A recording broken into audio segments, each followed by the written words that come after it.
প্রথম বিষয়টি হচ্ছে আমরা মানুষ, আমাদেরকে সৃষ্টি করেছেন কে? একটু জোরে বলবেন।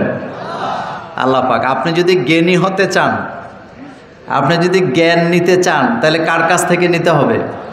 রব। বলেন কার? রবের কাছ থেকে। আমরা যখন দোয়া করি জ্ঞানের ব্যাপারে, তখন বলি রব্বি জিদনি ইলমা। আয় রব, তুমি আমাকে কি দাও? জ্ঞান দাও। তাহলে বোঝা গেল জ্ঞান দেওয়ার মালিকানা কে?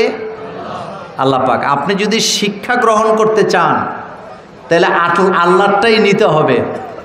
মানুষের মন এবং মগজ থেকে আপনি যদি শিক্ষা গ্রহণ করেন, ওই শিক্ষা দিয়ে জাতি আর পরিবারের কল্যাণ হওয়ার কোনো সম্ভাবনা নাই। আজকের পৃথিবীতে আমরা পরিবার এবং সমাজের মধ্যে এতটাই অশান্তিতে আছি, তার প্রমাণ হলো একটা পরিবারে কতটা অশান্তি থাকলে পরে বাপ তার ছেলেকে কুঠার দিয়ে আঘাত করে হত্যা করতে পারে। বাপ কতটা অশান্তিতে থাকলে পরে ছেলের প্রতি কতটা আক্রোশ হলে পরে বাপ তার সন্তানকে হত্যা করতে পারে, এটা চিন্তা করা যায় না। কেন হয়েছে? শুধুমাত্র নৈতিকতার অভাবে হয়েছে। আর নৈতিকতা যদি আপনি শিখতে চান, তাহলে জ্ঞান নিতে হবে কার কাছ থেকে? আল্লাহ রাব্বুল আলামিন কোরআনুল কারীম আমাদের জন্য নাযিল করলেন। এই কোরআনের দিকে যদি আপনি তাকান, তাহলে কোরআনের ভিতরে নামাজের কথা বলা হয়েছে, কিন্তু নামাজের আয়াত আগে নাযিল আল্লাহ করেন নাই। জাকাতের কথা আল্লাহ বলেছেন, জাকাতের আয়াত আল্লাহ আগে নাযিল করেন নাই। পর্দার কথা বলেছেন, কিন্তু পর্দার আয়াতও আল্লাহ আগে নাযিল করেন নাই। রোজার কথা বলেছেন, রোজার আয়াতও আল্লাহ নাযিল করেন নাই। সর্বপ্রথম নাযিল করেছেন ইকরা বিসমি রাব্বিকাল্লাযী খলাক। পড়ো তোমার প্রভুর নামে। এই ইকরা শব্দটি হলো আমর, তুমি পড়ো। কতক্ষণ পড়ো সেটা আল্লাহ বলেন নাই। তার মানে বোঝা গেল জন্ম থেকে মৃত্যু পর্যন্ত পড়ালেখা করার দরকার আছে না?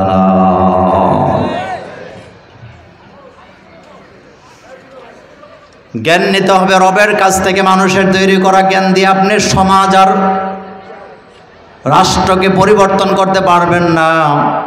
এজন্য আল্লাহ রাব্বুল আলামিন সর্বপ্রথম শিক্ষানীতি প্রণয়ন করেছেন। হযরত ইব্রাহিম আলাইহিস সালাম, তিনি একজন নবী, কিন্তু তার বাপ ছিলেন একজন ইঞ্জিনিয়ার প্রকৌশলী। তিনি ছিলেন একজন রমণীদের উপদেষ্টা, তখনকার সময়ের উচ্চশিক্ষিত লোক।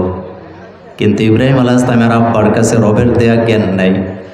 হযরত ইব্রাহিম আলাইহিস সালামের কাছে রবের দেয়া জ্ঞান আছে বলে তিনি বাপের সামনে বুক ফুলায় বলতেছেন, ইয়া আবাতি ইন্নী কদ জাআনি মিনাল ইলমি মা লাম ইয়াতিকা ফাত্তাবি'নি আহদিকা সিরাতান সাবিয়া। ও আমার আব্বা, আমার কাছে যে জ্ঞান আছে সেই জ্ঞান তোমার কাছে নাই।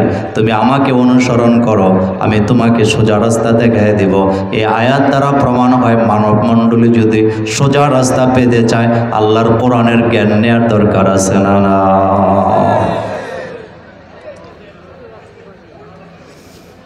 জ্ঞান নিতে হবে শুধুমাত্র কার কাছ থেকে? একটু চিল্লায় বলেন, কার কাছ থেকে? আল্লাহর দেয়া জ্ঞান ছাড়া আপনি মানুষকে সোজা রাস্তা দেখাতে পারবেন না। হযরত ইব্রাহিম আলাইহিস সালামের কাছে রবের দেয়া জ্ঞান আছে বলে তার কাছে সোজা রাস্তা আছেন। তিনি বাপকে বললেন, আমাকে অনুসরণ করো, আমি তোমাকে সোজা রাস্তা দেখায় দেব। এই জন্য আপনার ছেলেকে, আপনার মেয়েকে যদি আপনি সোজা রাস্তা দেখাতে চান, কোরআনের বিকল্প কোনো জ্ঞান নেওয়ার সুযোগ আপনার নেই।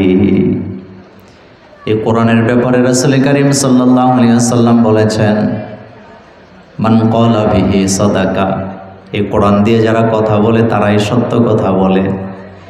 মান ক্বালা বিহি সাদাকা, কোরআন দিয়ে যারা কথা বলে, দাওয়াত দেয়, তারাই সত্য কথা বলে। এই হাদিস দ্বারা প্রমাণ হয় যারা কোরআন থেকে কথা বলে না, কোরআনের আলোচনা করে না, তাদের কথার ভিতরে মিথ্যা, আজগুবি, গল্প গুজব থাকার সম্ভাবনা আছে না?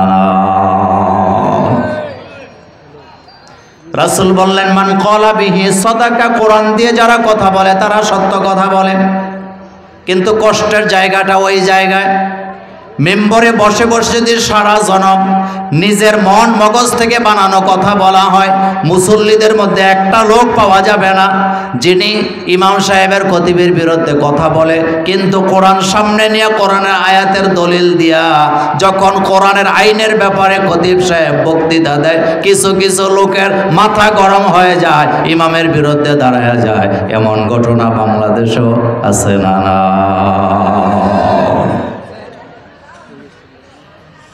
অথচ বলা হয়েছে মান ক্বালা বিহি সাদাকা, কোরআন থেকে যারা কথা বলে সত্য কথা বলে, কোরআনে কোনো মিথ্যা কথা নাই। এরপরে নবীজি বলেছেন ওমান হাকামা বিহি আদালা, কোরআন দিয়ে যারা ফয়সালা করে তারাই ন্যায় বিচার করে। আপনার পরিবার থেকে শুরু করে রাষ্ট্রের কথা আপনি কোরআনের ফয়সালা পাবেন না, অথচ কোরআন থেকে ফয়সালা না করার কারণে কিয়ামতের ময়দানে আল্লাহর আদালতে আপনাকে আসামি হওয়া লাগবে। একজন বাপ তিনি যখন তার ছেলে মেয়ের মধ্যে সম্পদ ভাগ করে দেয়, ওই জায়গায় কোরআনের আইনের লঙ্ঘন আছে না? কোরআনের আইন হচ্ছে প্রত্যেক ছেলে বাপের সম্পত্তিতে সমান অধিকার পাবে, এটা হলো কোরআনের আইন। কিন্তু আপনাদের কাছে জানতে চাই, এটা কোন জেলা? নীলফামারী জেলাতে এমন একজন লোক পাওয়া যাবে না যিনি 3-4জন ছেলে থাকার পরে এক ছেলেকে সম্পদের একটা অংশ গোপনে যাইয়া রেজিস্ট্রি করে লিখে দিয়ে দেয়। এমন বাপ আমাদের নীলফামারীতে আছে না? ওমান হাকামা বিহি আদালা, এই জায়গায় কোরআনের ফয়সালা নাই। আল্লাহ কোরআনে বলছেন ওমান লাম ইয়াহকুম বিমা আনজালাল্লাহ ফাউলাইকা হুমুল কাফিরুন, যারা কোরআন দিয়ে ফয়সালা করে না তারা কাফের। ফাউলাইকা হুমুজ জালিমুন, তারা জালেম। আমার কলিজার ভাইয়ারা, তাহলে যেই বাপ তার ছেলে মেয়ের মধ্যে সম্পদ ভাগ করার সময় গোপনে এক ছেলেকে বেশি দেয় আরেকটাকে কম দেয়, এই বাপ জালেমের কাতারে আছে না? তবে এমন বাপ আজকের মাহফিলে 2-1জন নাই। কথা কন না কেন আপনারা? এমন বাপ আজকের মাহফিলে নাই। ফয়সালা করতে হবে কি দিয়া? নোমান ইবনে বাশির রাদিয়াল্লাহু তাআলা আনহু বিশ্বনবীর দরবারে যায় বলেন, ইয়া রাসূলুল্লাহ সাল্লাল্লাহু আলাইহি ওয়াসাল্লাম, আমার সন্তানকে আমি কিছু সম্পদ দিতে চাই। রাসূল করিম সাল্লাল্লাহু আলাইহি ওয়াসাল্লাম বললেন, তোমার কি আর কোনো সন্তান নাই? হ্যাঁ হুজুর, আমার তো আরও সন্তান আছে। আল্লাহর নবী বললেন, তুমি যদি সম্পদ দিতে চাও প্রত্যেক সন্তানকে সমান সমান দেওয়া লাগবে। একটাকে যদি বেশি দাও আর একটাকে যদি কম দাও, কিয়ামতের ময়দানে আল্লাহর আদালতে তোমাকে আসামি হওয়া লাগবে। এই আসামি আমাদের দেশের বাড়িতে বাড়িতে আছে না? ওমান হাকামা বিহি আদালা, কোরআন দিয়ে যারা ফয়সালা করে তারা ন্যায় বিচার করে। কিন্তু আমাদের গ্রামে অঞ্চলে মহল্লায় পঞ্চায়েতে যারা বিচার ফয়সালা করে, আমার কলিজার ভাইয়ারা, কোরআন দিয়ে ফয়সালা করা তো দূরের কথা, কোরআন পড়তেও জানে না, কিন্তু তারা বিভিন্ন ক্ষেত্রে ঘুষ খাইয়া বিচারের রায় দেয়। এমন সর্দার মাতাব্বর আছে না? ওমান হাকামা বিহি আদালা, এই জন্য রাসূল বলেছেন ফয়সালা করতে হবে কোরআন দিয়া।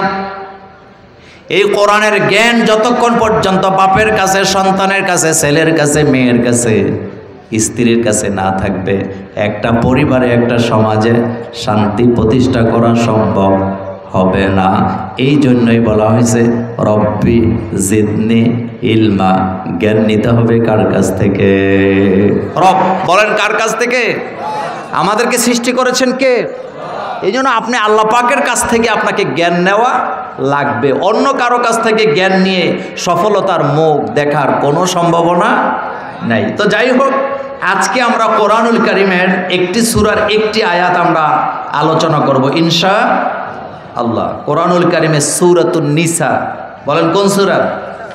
সূরা নিসার 1 নম্বর আয়াত থেকে আমি কথা বলবো। আমি যতটুকু যেতে পারি আমি ততটুকুই যাওয়ার চেষ্টা করব ইনশাআল্লাহ। আশা করি আপনারা ধৈর্যচ্যুত হবেন না। আমি খুব লম্বা আলোচনা করি না, এটা আমার স্বভাবে নাই। আমি 12 ঘন্টা জার্নি করে এসেছি, আমাকে যেতে আবার 12 ঘন্টা লাগবে।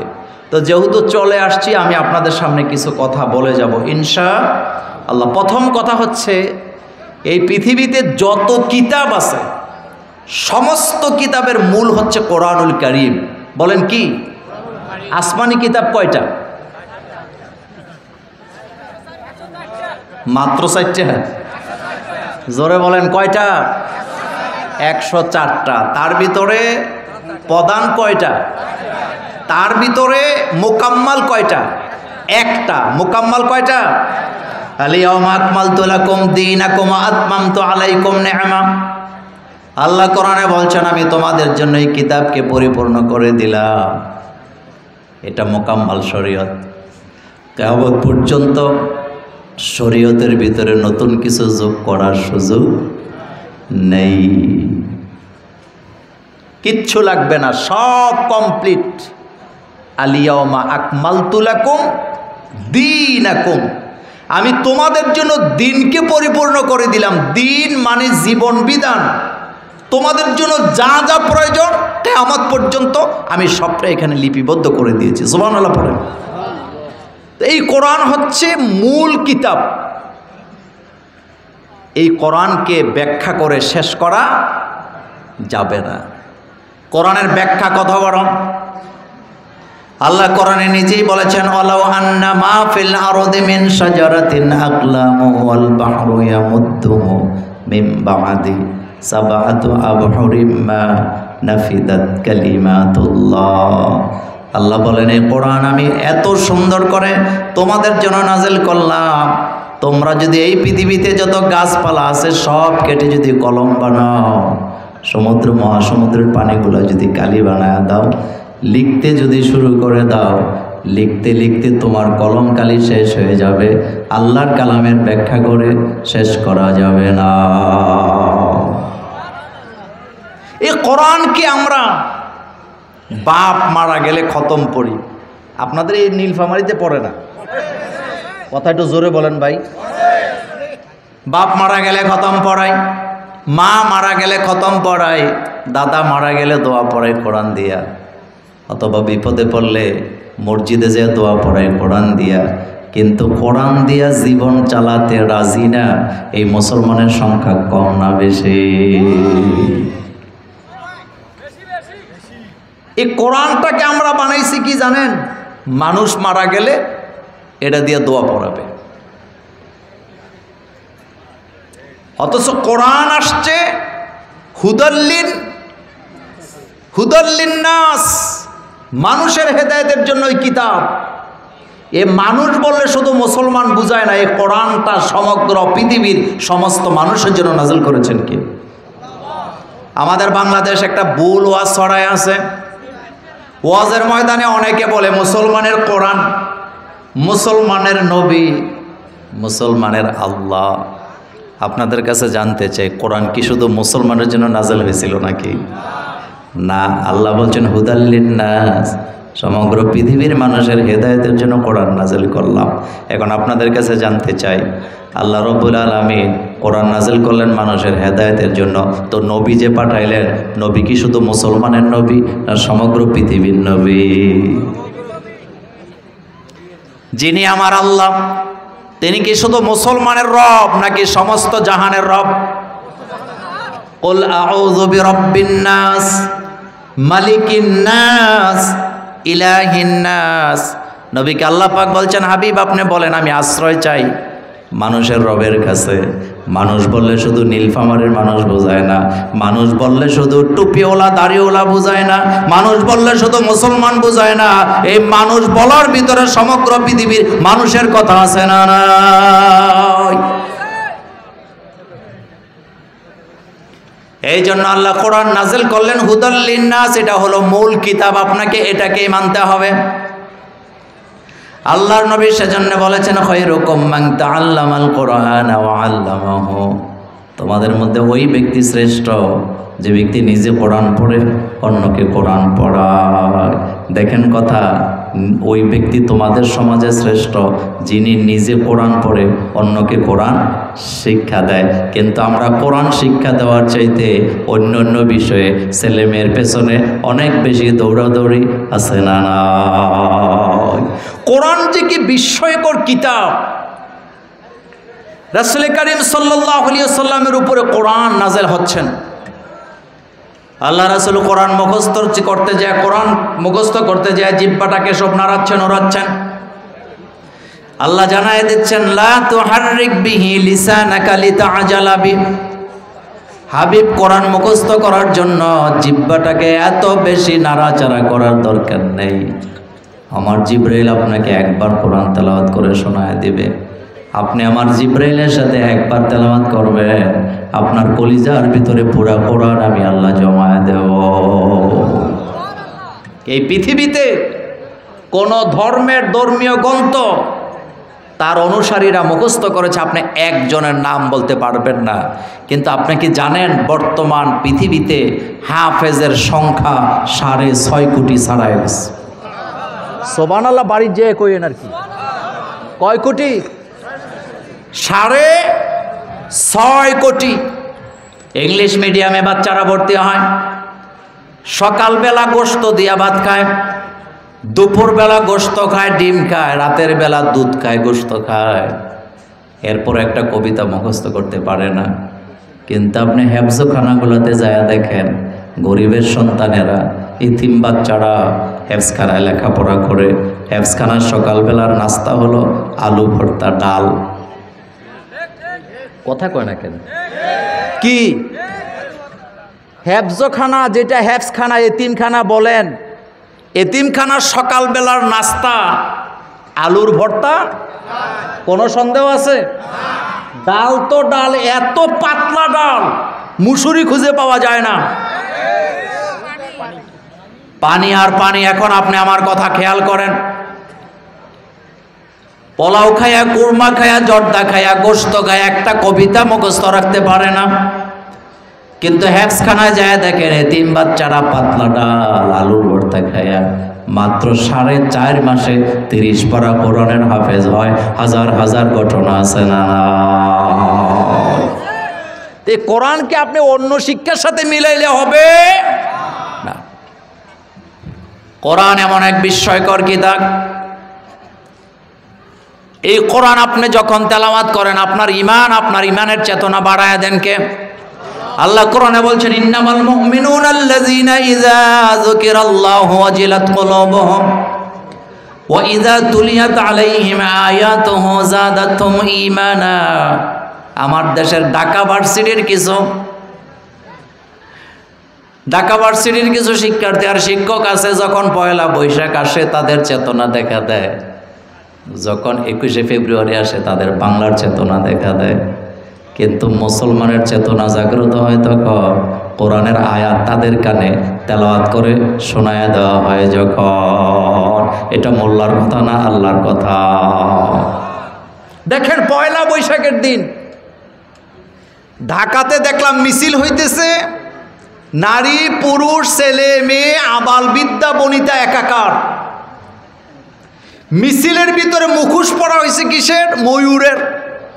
মুখোশ পরা হয়েছে বানরের, কুকুরের, সিংহর। মিছিল করতেছে, একজন মুরব্বীকে দেখলাম ডলতেছে আর মিছিল করতেছে। মিছিলের অবস্থাটা কি ছিল? এদিকে পড়ে ওদিকে পড়ে।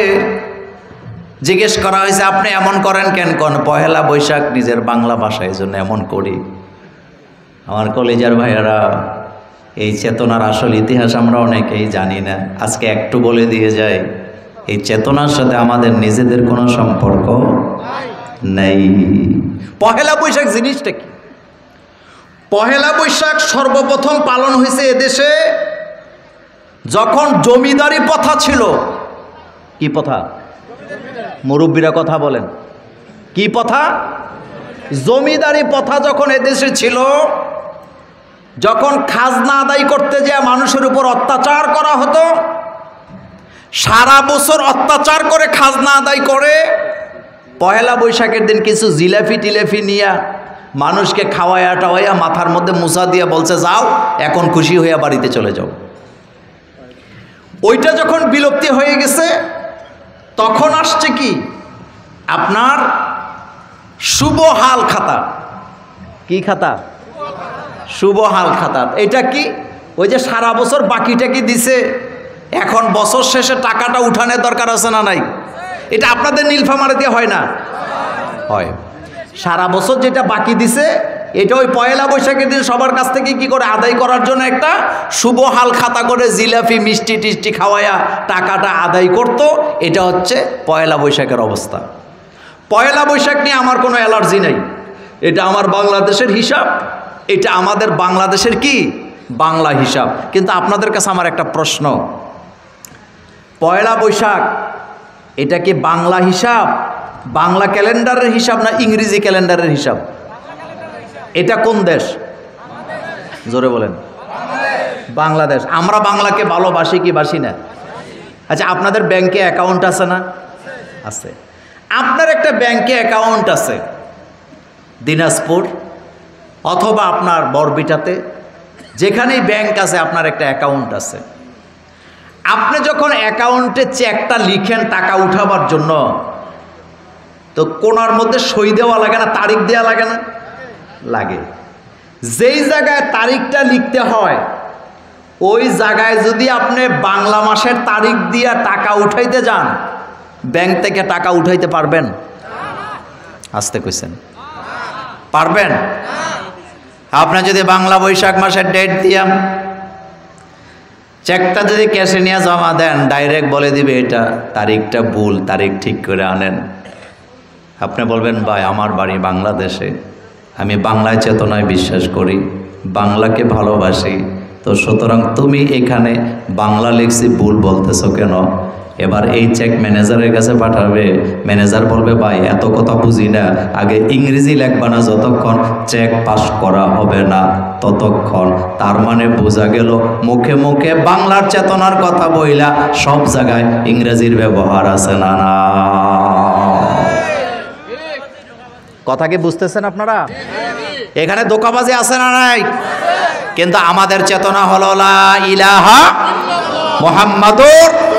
তাদের চেতনা জাগ্রত হয় পয়লা বৈশাখ আসলে, আর আমরা যারা মুমিন কালিমা পড়েছি আমাদের চেতনা জাগ্রত হয় প্রত্যেকদিন ফজরের আযান শুনলে।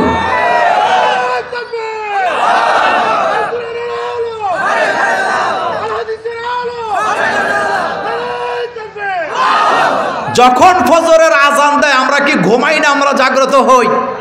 জোরে বলেন, জাগ্রত হই কিনা? এই জন্য আল্লাহ বলছেন ইন্নামাল মুমিনুনা আল্লাযীনা ইযা যুকিরাল্লাহু ওয়াজিলাত কুলুবুহুম ওয়া ইযা তুলিয়াত আলাইহিম আয়াতুহু যাদাতুহুম ঈমানা।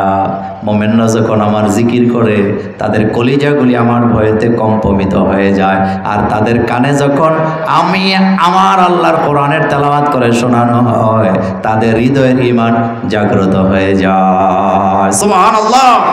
সেই কোরআন আমাদের সামনে আছে না নাই?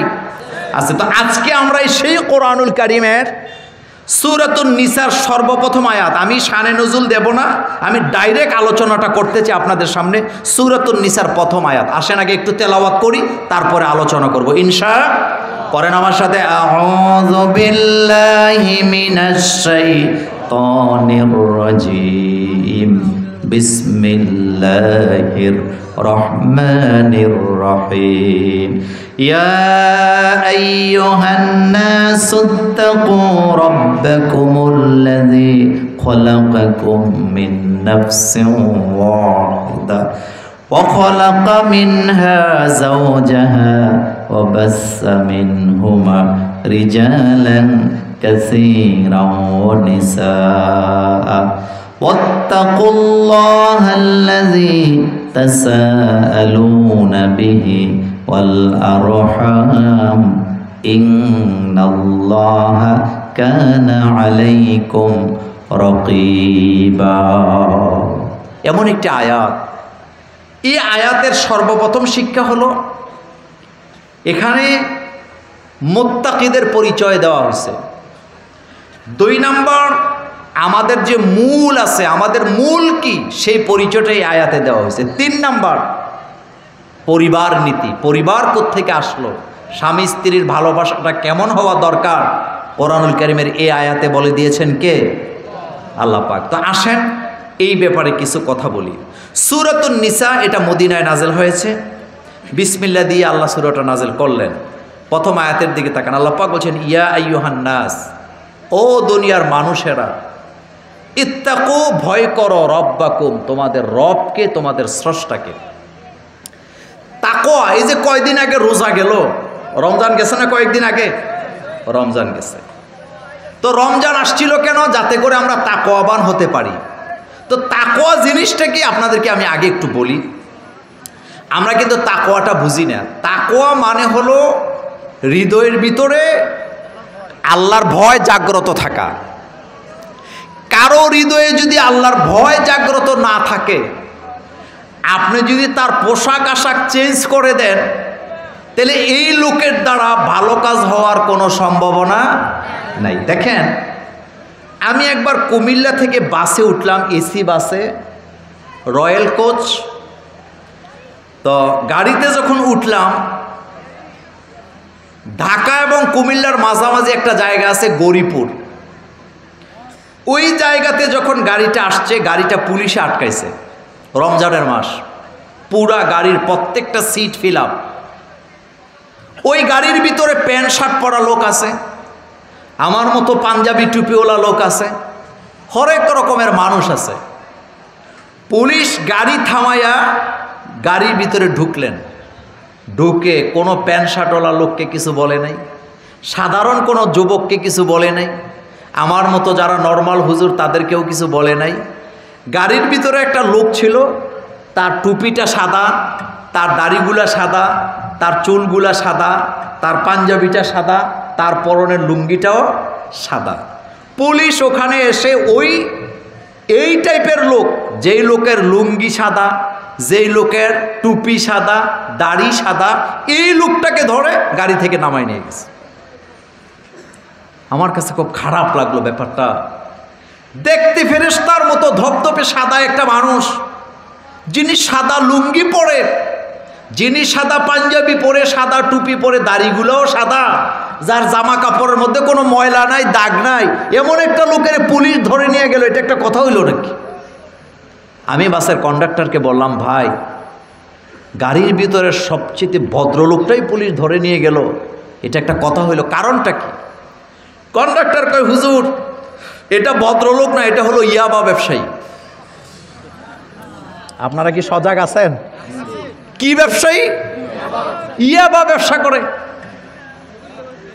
আমি বললাম, বলেন কি? কয়, হ্যাঁ হুজুর, এই যে সুরত ধরছে, এটা হলো মানুষকে ধোঁকা দেওয়ার জন্য। আমার কলেজের ভাইয়ারা, এখন শোনেন মোত্তাকি কাকে বলে। আমাদের বাংলাদেশে আমরা মোত্তাকি মনে করি টুপি, দাড়ি, পাঞ্জাবি, পায়জামা যদি সাদা হয়, তারে দেখলে আমরা মনে করি লোকটা মোত্তাকি। অথচ রাসূল করিম সাল্লাল্লাহু আলাইহি ওয়াসাল্লাম বলেছেন, ইন্না ফিল জাসাদি মুদগা, প্রত্যেকটা শরীরের ভিতরে একটা মাংসপিণ্ড আছে। এরপরে রাসূল শেষ অংশে বললেন, আত্তাকওয়া হাহুনা, আত্তাকওয়া হাহুনা, আত্তাকওয়া হাহুনা। নবীজি আঙ্গুল দিয়ে দেখালেন তাকওয়াটা এই জায়গায় থাকে। নিজের সিনার দিকে 3 বার ইশারা করলেন। এটার দ্বারা বোঝা যায় টুপিতে, পাঞ্জাবিতে, দাড়িতে তাকওয়া পাওয়া যায় না। আমার কলেজের ভাইয়েরা, প্যান্ট শার্ট পরে আপনাদের রাস্তায় একটা ছেলে রিক্সা চালায়, তার ভিতরে যদি তাকওয়া থাকে, আপনি যদি ভুল করে তার রিক্সার ভিতরে 1 লক্ষ টাকা ব্যাগ সহ ফালায় আসেন, 6 মাস খুঁজে আপনার ব্যাগটা আপনাকে পৌঁছাবে যদি তাকওয়া থাকে। আর যার মধ্যে তাকওয়া নাই, তাকে যদি মসজিদ মাদ্রাসার সভাপতিও বানানো হয়, এরপরও সুদ ছাড়তে পারে না, গোট ছাড়তে পারে না, এমন সভাপতি আছে না? বুঝতে হবে তার মধ্যে তাকওয়া। আমি মোল্লা নাজিমের মধ্যে যদি তাকওয়া না থাকে, আমি আপনাদের মসজিদের খতিব, রাস্তা দিয়ে যাচ্ছি, হঠাৎ একজন ভাই আমাকে দেখার পরে 5000 টাকা আমার হাতে দিয়ে বলতেছে, মোল্লা ভাই, দান তো গোপনে করলে অনেক সওয়াব হয়, এই ধরেন আপনার মসজিদের জন্য 5000 টাকা দিলাম, তবে খবরদার আমার নামটা কারো কাছে বইলেন না, নামটা যেন কেউ না শোনে, নাম বলারই দরকার নাই, জাস্ট আপনি মনে মনে দোয়া করে দিয়েন। আল্লাহর নামে কসম করে বলি, আমি মোল্লা নাজিমের মধ্যে যদি তাকওয়া না থাকে, মনে মনে বলবো, এই টাকার খবর তো কেউ জানে না, যে দিছে সে তো নামও লেখাইতে চায় নাই, সে তো কখনো যাচাইও করবে না। এই টাকা যে একবার আমার পকেটে ঢুকবে, এটা মসজিদের দান বাক্সে যাওয়ার কোনো সম্ভাবনা নাই। এমন হুজুর, এমন মাতাব্বর আমার দেশে আছে না? না, বুঝতে হবে তার মধ্যে তাকওয়া। রিক্সা চালায় খাক, কিন্তু লোকটার মধ্যে যদি তাকওয়া থাকে, আপনি যদি তার রিকশার মধ্যে 10 লক্ষ টাকা ক্যাশ সহ ব্যাগটা ফেলে চলে আসেন, প্রয়োজনে সারা জীবন সে আপনাকে খুঁজবে, এরপর আপনার টাকা সে মেরে দিবে না, আপনার কাছে সে পৌঁছায় দিবে। এটা হলো তাকওয়া। বলেন এটা কি? তাকওয়ার অভাব আমাদের মধ্যে আছে না নাই? আচ্ছা আপনারা বলেন তো, আমাদের মধ্যে গালাগালির স্বভাব নাই? আচ্ছা আমি আপনাদেরকে একটা কথা বলি, গালাগালি বাংলাদেশে সাধারণ মানুষেরা সাধারণ মানুষকে করে, এটা সাধারণ ব্যাপার। কিন্তু আপনি দেখবেন বাংলাদেশের একজন কৃষককে গালাগালি করে না, একজন রিক্সাওয়ালা আর একজন রিক্সাওয়ালাকে গালাগালি করে না, একজন ডাক্তার আর একজন ডাক্তারকে গালাগালি করতে আপনি দেখবেন না। কিন্তু একজন আলেম হইয়া তার সাথে আকীদার মিল না থাকলে আরেকজন আলেমকে মঞ্চে ওইটা গালাগালি করে, এমন গালাগালির মঞ্চ আর আলেম আমার দেশে আছে না?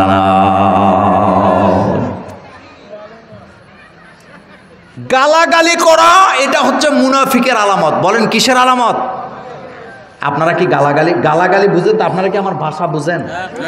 আচ্ছা নিজের ছেলেকে গালি দেয় এরকমের বাপ আপনাদের নীলফামারী নাই? আচ্ছা নিজের ছেলেকে যদি কেউ গালি দেয় তাহলে এই গালিটা কার উপরে যায়? আচ্ছা আমি একটু খাস বাংলা বলি, যেহেতু কথাটা রেকর্ড হচ্ছে। আচ্ছা বলেন তো, আপনি যদি আপনার ছেলেকে কুকুরের বাচ্চা বলে গালি দেন, তো এখানে কুকুরটাকে কথা কর না কেন? আপনি যদি আপনার ছেলেকে শিয়ালের বাচ্চা বলে গালি দেন, তাহলে এখানে শিয়ালটাকে? এখন আসেন, শয়তান আমাদের বন্ধু না শত্রু? শয়তান আমাদের বন্ধু না শত্রু? ছোট শত্রু না বড় শত্রু?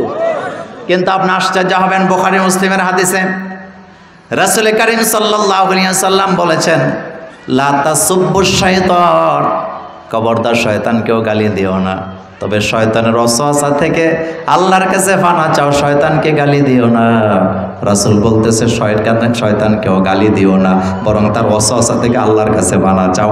আলেম হইয়া আলেমকে, মুসলমান হইয়া মুসলমানকে গালাগালি করে এমন গালিবাজ আছে না? রাসূল বলছেন লা তাসুব্বুল আমওয়াত, খবরদার মৃত ব্যক্তিকে গালি দিও না, মৃত ব্যক্তিকে গালি দিও না। আল্লাহ রাসূল মুসলিমের হাদিসে বলেছেন, মৃত ব্যক্তি তার আমল নিয়ে রবের কাছে চলে গেছে, তার ব্যাপারে ফয়সালা দিবেন আল্লাহ পাক, তাকে তুমি গালি দিও না। আপনার মধ্যে যদি তাকওয়া থাকতো আপনি জীবনেও কাউকে গালি দিতে পারতেন না। আর ফেসবুকটা খুললে গালাগালির আয়োজন আছে না? এই পয়েন্টে আমার কথা শেষ। আপনার মধ্যে যদি তাকওয়া থাকে, আপনার জবান দিয়ে কখনো গালাগালি আসতে পারে না। আপনার মধ্যে যদি তাকওয়া থাকে, আপনি কখনোই আমানতের খেয়ানত করতে পারবেন না। আপনার মধ্যে যদি তাকওয়া থাকে, আপনি কখনো ভাইকে ঠকাতে পারবেন না, আপনি বোনকে ঠকাতে পারবেন না, আপনি কখনো সুদের ব্যবসায় নিজেকে জড়ায়া দিতে পারবেন না। আপনাদের এই এলাকায় সুদ চলে না? কথা কর না কেন?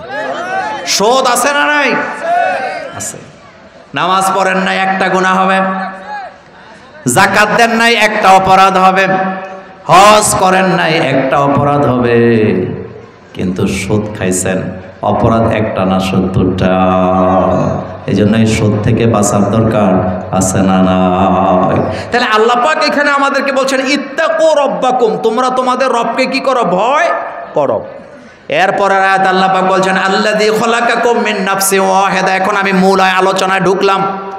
আল্লাহ বলছেন, আল্লাযী খলাকাকুম মিন নাফসিন ওয়াহিদা, ওই আল্লাহকে ভয় করো যে আল্লাহ পাক তোমাকে একজন থেকে তৈরি করেছেন। আমাদের মূলে হলো একজন, হযরতে আদম আলাইহিস সালাম। এরপরে আল্লাহ পাক বলছেন, খলাকা মিনহা যাওজাহা, সেখান থেকে তার স্ত্রীকে তৈরি করলেন। ওয়াবাসসা মিনহুমা রিজালান কাসীরান ওয়া নিসা, সেখান থেকে সারা পৃথিবীতে নরনারী ছড়ায়া দিয়েছেন কে? দেখেন আল্লাহ পাক যে আমাদেরকে সৃষ্টি করলেন, শুধু পুরুষ হিসাবে পৃথিবীতে আমাকে সৃষ্টি করে পাঠান নাই, আপনাকে সৃষ্টি করে পাঠান নাই, বরং মূলের দিকে একটু নজর দেন। আল্লাহ যদি চাইতেন শুধু পুরুষ বানাতে পারতেন, আল্লাহ যদি চাইতেন শুধু নারীকেও বানায়া দুনিয়াতে পাঠাতে পারতেন। কিন্তু শুধু পুরুষ আর নারী দিয়া মানব জাতির বংশ বিস্তার করা সম্ভব নয়। সেজন্য একটা চমৎকার আয়োজন। আল্লাহ পাক বলছেন আল্লাযী খলাকাকুম মিন নাফসিন ওয়াহিদা, সর্বপ্রথম আমি একজন বানাইছি, তোমাদের বাবা আদম আলাইহিস সালামকে তৈরি করেছি। ওয়া খলাকা মিনহা যাওজাহা, সেখান থেকে তার স্ত্রীকে তৈরি করেছি। ওয়া বাসসা মিনহুমা রিজালান কাসীরা ওয়া নিসা, স্বামী স্ত্রীর মাধ্যমে সারা পৃথিবীতে আমি হাজার হাজার লক্ষ লক্ষ নারী পুরুষ ছড়াইয়া দিছি। তাইলে বোঝা গেল বংশ বিস্তারের জন্য ছেলে লাগবে, মেয়ে লাগবে, স্বামী লাগবে, স্ত্রী লাগবে। শুধু ছেলে ছেলে বিয়ে হইলে, মেয়ে মেয়ে বিয়ে হইলে শরীফ থেকে শরীফার গল্প বানানো যাবে, কিন্তু মানব জাতিকে বিস্তার করার সম্ভব হবে না।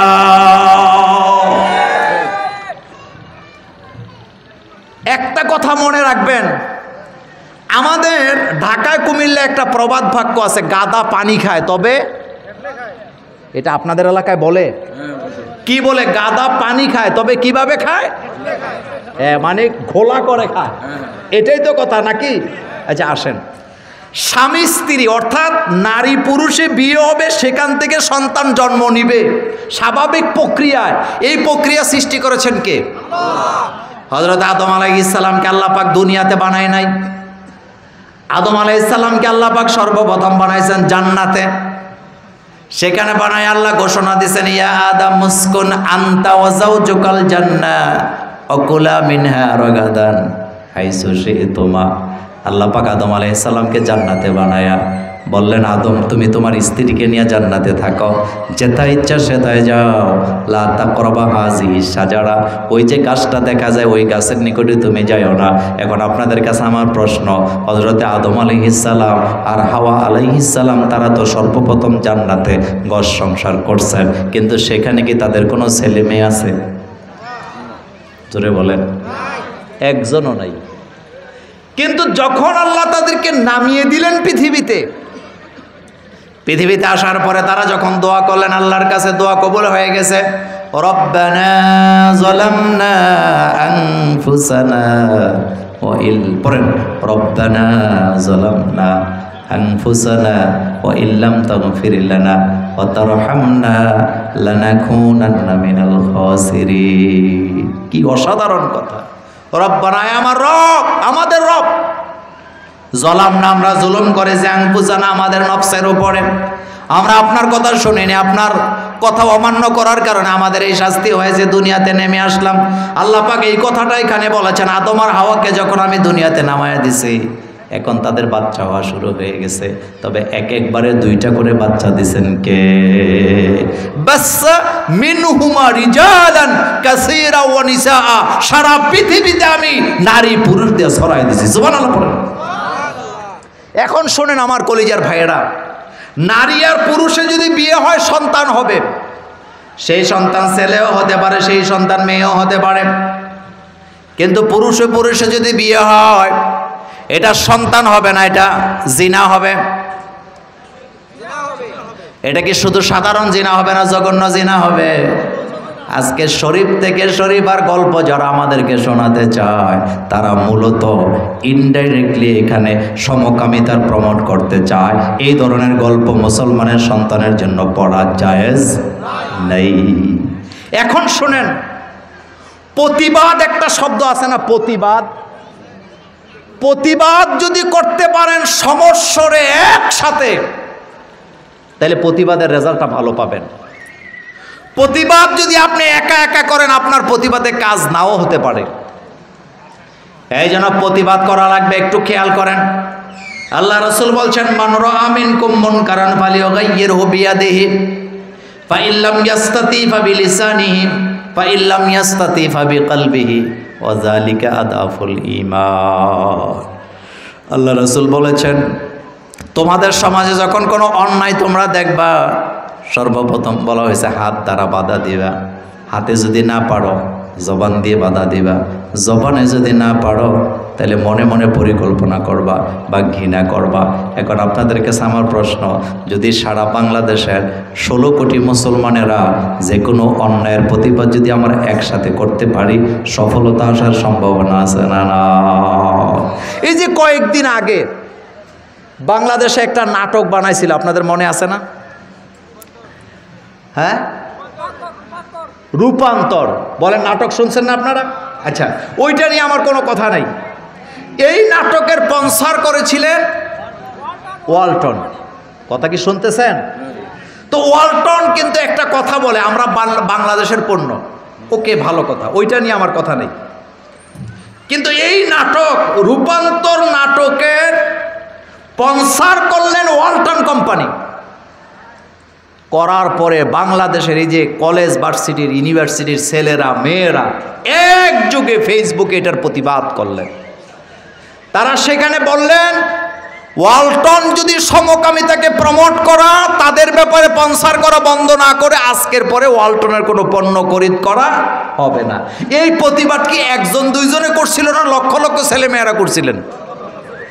রেজাল্ট কি? 1.5 ঘন্টার মাথায় ওয়ালটন কর্তৃপক্ষ ঘোষণা দিছে, এই নাটকের সাথে আমাদের কোনো সম্পর্ক।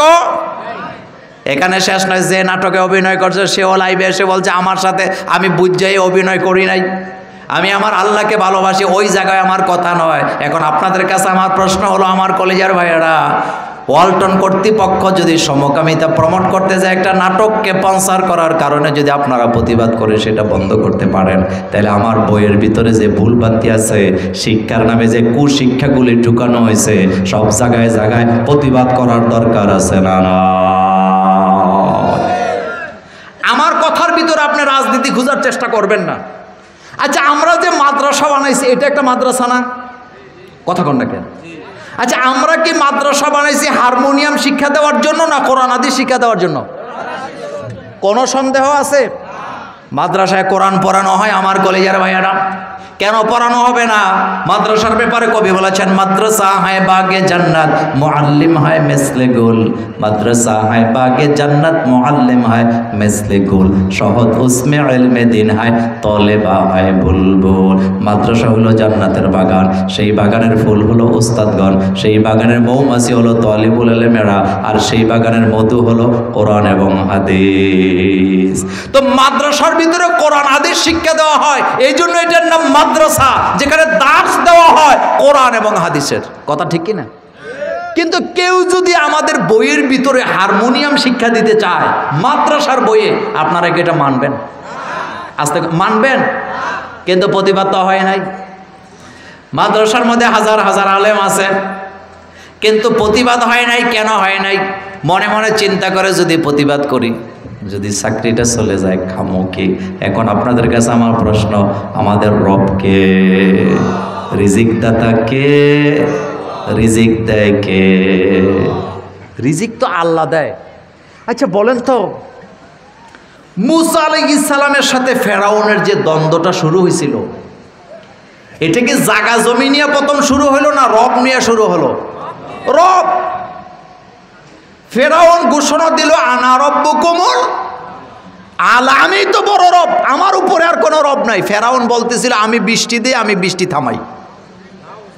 যেটা এখন কোথায় করছে? কয়দিন আগে বন্যা হয়েছে কোথায়? দুবাই। দুবাইতে বন্যা এমনি এমনি আসে নাই, বিমা কাসাবাত আইদিন নাস, এটা তাদের নিজেদের হাতের কামাই করাই ব্যাপার। দুবাইতে তারা আকাশের উপরে অক্সিজেনের, যেই জায়গায় অক্সিজেনের লেভেল, সেখানে তারা আপনার একটা গ্যাসকে ছিটায় দেয়। কি ছিটায়? ওই কথা আমি বলবো না, আপনাকে শুধু বলি যে আমাদের কর্মফলটা কেমন হয়। তো গ্যাস ছিটাইয়া সেখান থেকে তারা বৃষ্টি নামাইছে, আর আল্লাহ পাক বলছেন বৃষ্টিটা তো আমি দেই, এটা আমার কাজ। যেহেতু তুমি ফাইজলামি করে বৃষ্টি নিতে চাও, আমি এমন বৃষ্টি দেব যেই বৃষ্টি থামাবার ক্ষমতা তোমার নাই। আচ্ছা, একটা মজার কথা বলি। ফেরাউন যখন দাবি করলেন আনা রব্বুকুমুল আলা, আমি তো বড় রব, আমি বৃষ্টি দিই, আমি বৃষ্টি থামাই, আল্লাহ সিদ্ধান্ত দিলেন এই ফেরাউনের দেশে এখন আর বৃষ্টি হবে না, বৃষ্টি বন্ধ। মাটি ফেটে চৈচির হয়ে গেছে। লোকেরা দৌড়ে যায় ফেরাউনের কাছে, বলছে ফেরাউন, আমার দেশে বৃষ্টি না হওয়ার কারণে ফসলের জমিন ফেটে চৈচির হয়ে গেছে, তুমি নাকি বৃষ্টি দাও, তাড়াতাড়ি বৃষ্টি দাও। ফেরাউন হাসি দিয়ে কয়, বৃষ্টি বললেই তো হবে না, কয়েকদিন সময় দেওয়া লাগবে, চলে যাও, কয়েকদিন পরে বৃষ্টি হবে। আচ্ছা বলেন তো, বৃষ্টি কে দেয়?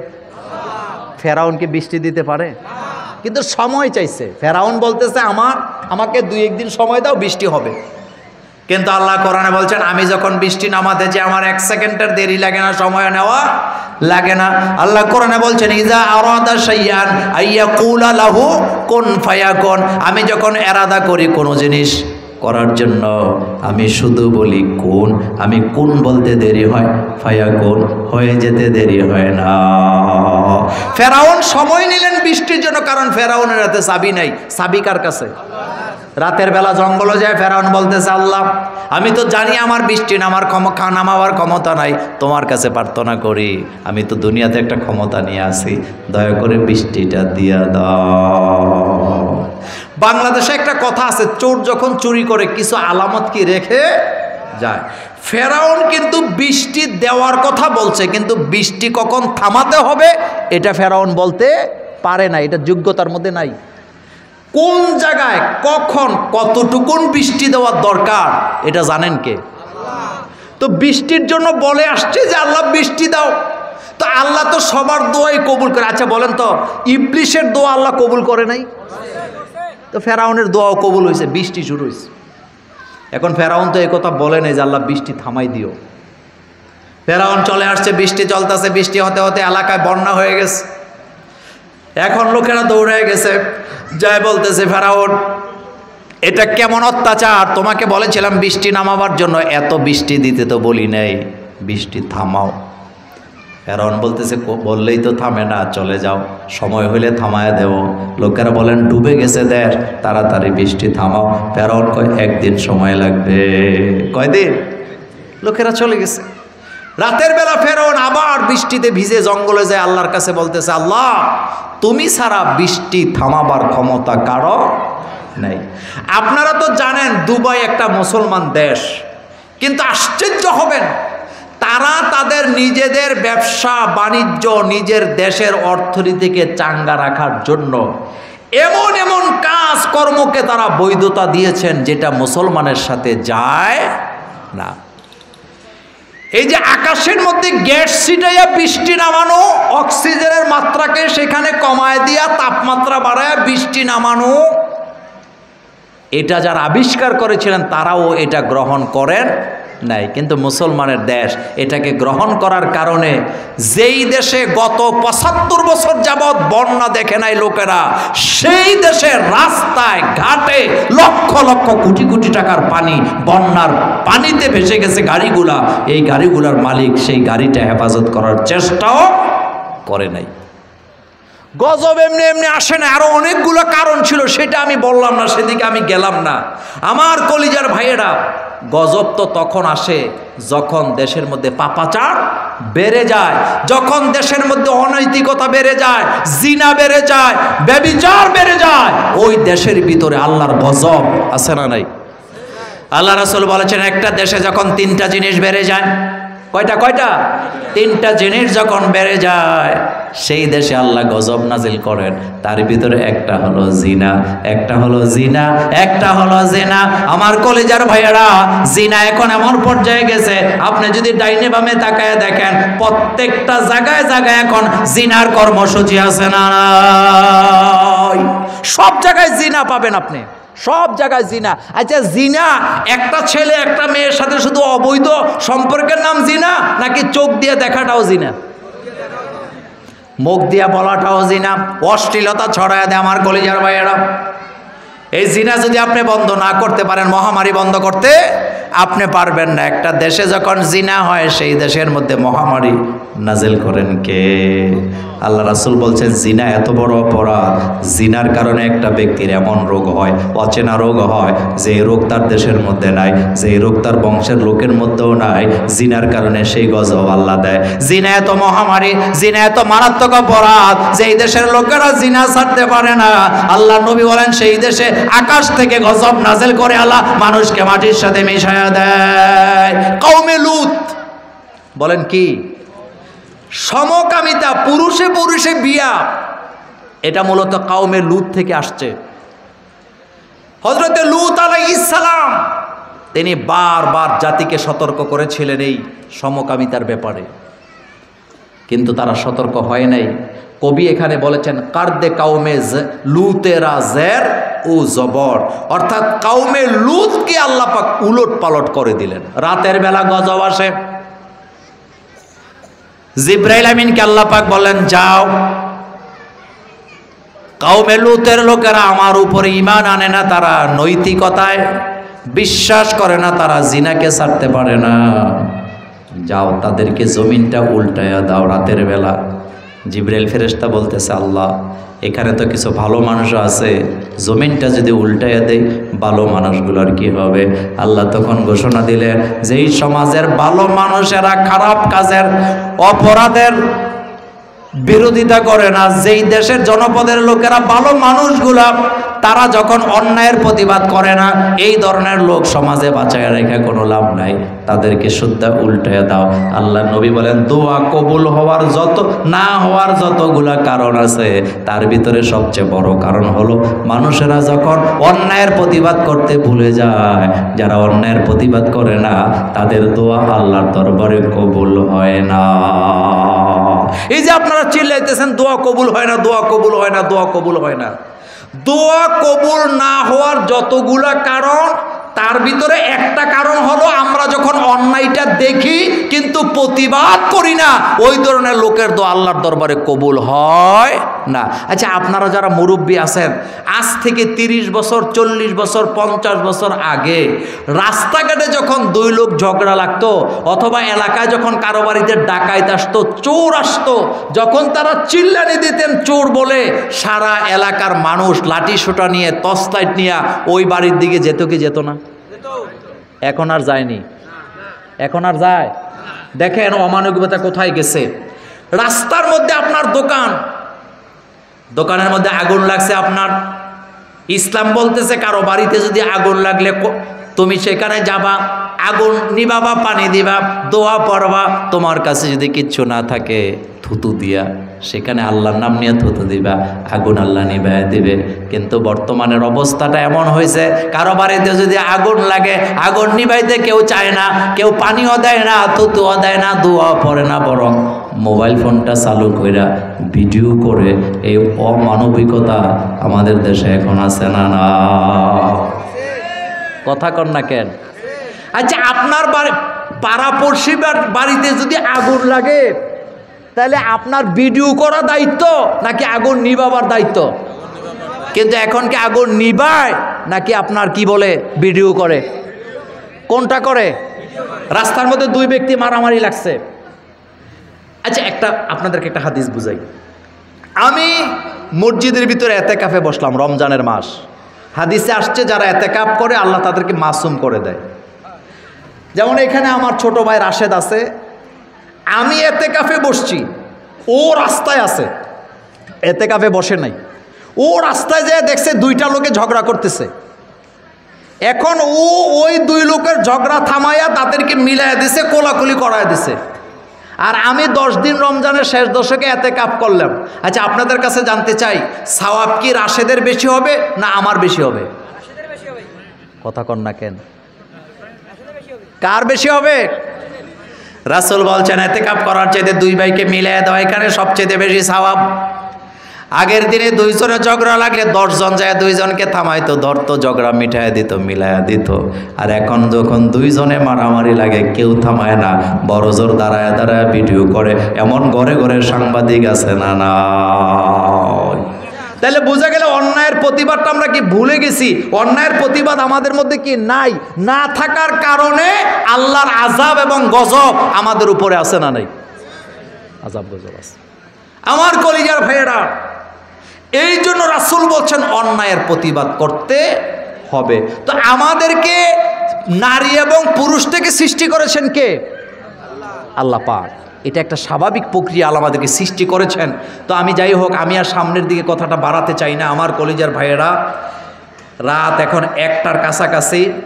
আমি শুধু এতটুকু বলে গেলাম, অন্যায়ের প্রতিবাদ করার দরকার আছে। তো অন্যায় যেখানে হবে প্রতিবাদও কি সেখানে হবে, তবে প্রতিবাদটা যেন এক কাতারে হয়। আল্লাহ পাক বলছেন ওয়াতাসিমু বিহাবলিল্লাহি জামিয়া, তোমরা আল্লাহর রজ্জুকে আল্লাহর রশিকে আঁকড়ে ধরো কাঁধে কাঁধ মিলাইয়া। যে আল্লাহ পাক আমাদেরকে কাঁধে কাঁধ মিলাইয়া আল্লাহর রশিকে ধরতে বলেন, সেই মুসলমানেরা এখন ফতুয়াবাজি করে আলাদা আলাদা দলে দলে বিভক্ত হয়ে গেছে। এই দলবাজি আমাদেরকে বাদ দিতে হবে। আমাদের কালিমা এক, আমাদের কাবা এক, আমাদের রবও কি এক। সুতরাং আমাদের বাবা এক, আমাদের মাও এক, হজরত আদম আলাইহিসসালাম এবং হজরতে হাওয়া আলাইহিসসালাম। সেজন্য আমাদেরকে এক কাতারে দাঁড়াবার দরকার আছে না নাই? আমরা যেন এক কাতারে দাঁড়াতে পারি। আল্লাহ যেন আমাদেরকে তৌফিক দান করেন। আল্লাহুম্মা সাল্লি আলা সাইয়্যিদিনা মুহাম্মাদিন নবিয়্যিল উম্মিয়্যি ওয়া আলিহি ওয়া আসহাবি আজমাইন। আমার কলিজার ভাইয়েরা, নির্বাচনের কারণে আমাদের মাহফিলটা একটু এলোমেলো হয়েছে। মাহফিল হওয়া নিয়ে একটি শঙ্কা ছিল, তারপরও আমাদের ভাইয়েরা এখানে আসছেন, যারা নির্বাচনে দাঁড়াইছে, আপনাদের কাছে দোয়া চাইছেন, তাদের কারণেও সময় অনেকটা ব্যয় হয়েছে। তো আমরা আজকে এখান থেকে দোয়া করবো আল্লাহ পাক যেন এই মাহফিলটাকে কবুল করেন, এই মাদ্রাসাকে কবুল করেন, এই আয়োজনকে যেন আল্লাহ কবুল করেন, এবং ভবিষ্যতে যেন এই মাহফিলটা আরও সুন্দরভাবে ডিসিপ্লিন রক্ষা করে যেন তারা মাহফিলটা করতে পারে, সেজন্য আমরা দোয়া করবো ইনশাআল্লাহ। আল্লাহুম্মা আমিন। রব্বানা যালামনা আনফুসানা ওয়া ইল্লাম তাগফির লানা ওয়া তারহামনা লানাকুনান্না মিনাল খাসিরিন। রব্বানা আতিনা ফিদ দুনিয়া হাসানা ওয়া ফিল আখিরাতি হাসানা ওয়া কিনা আযাবান নার। আয় আল্লাহ, রণচণ্ডী, বসুনিয়া পাড়া, বালিকা দাখিল মাদ্রাসার মাঠ, কিশোরগঞ্জ, নীলফামারী